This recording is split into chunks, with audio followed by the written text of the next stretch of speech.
de los argumentos más comunes en contra de la existencia de Dios es que tú solamente crees en Dios porque te criaste en un lugar en donde te inculcaron esa creencia. Si hubieras nacido en India, por ejemplo, hubieras sido hindú. Si hubieras nacido en el Medio Oriente, creerías en Alá. Pero como te criaste en el occidente, eres cristiano o eres cristiana. En otras palabras, Dios es algo cultural y por eso sabemos que Dios no es real. Y en respuesta a ese argumento, la pregunta que nos deberíamos de hacer es, ¿qué tiene que ver eso con la existencia de Dios? Y la respuesta a esa pregunta es, nada. El origen de una creencia no dice nada sobre la veracidad o la falsedad de esa creencia. Es decir, cómo yo llegué a creer en algo no dice nada sobre si ese algo es cierto o falso. Por ejemplo, digamos que tú me pides la hora y yo te digo son las 3 de la tarde y en efecto son las 3 de la tarde. Pero ¿qué tal si yo te digo que yo llegué a esa conclusión porque me lo dijo un fantasma o porque sentí por dentro que eran las 3 de la tarde? ¿Dejaría de ser las 3 de la tarde por eso? Claramente no. No dejaría de ser las 3 de la tarde simplemente porque llegué a esa conclusión de manera errónea. De la misma forma que no se convertiría mágicamente en las 3 de la tarde simplemente porque llegué a esa conclusión mirando un reloj. Al final del día, o son o no son las 3 de la tarde. Cómo yo llegué a esa conclusión no cambia esa realidad.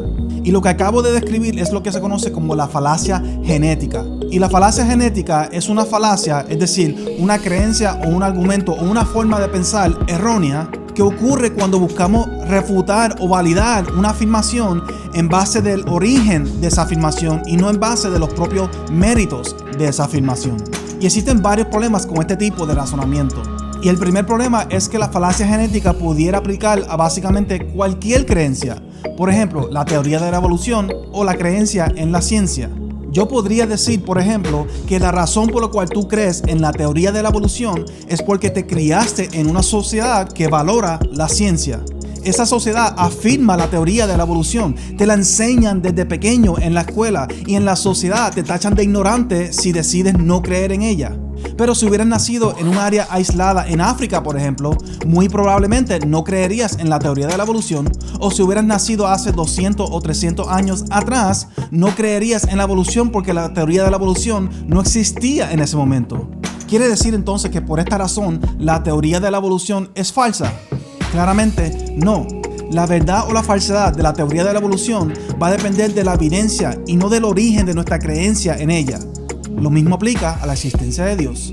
El segundo problema con la falacia genética es que existen demasiados contraejemplos. Por ejemplo, existen muchas personas que se criaron o nacieron en una sociedad mayormente cristiana que no son cristianos. Igualmente, hay personas que nacieron o se criaron en una sociedad mayormente no cristiana que son cristianos. Si la falacia genética fuese válida, no tendríamos ejemplos contrarios como estos. Estos contraejemplos demuestran que el lugar de nacimiento no es suficiente como para poder explicar el origen de todas nuestras creencias. Y más importante aún, demuestra que el origen de esas creencias no demuestra si esas creencias son ciertas o falsas.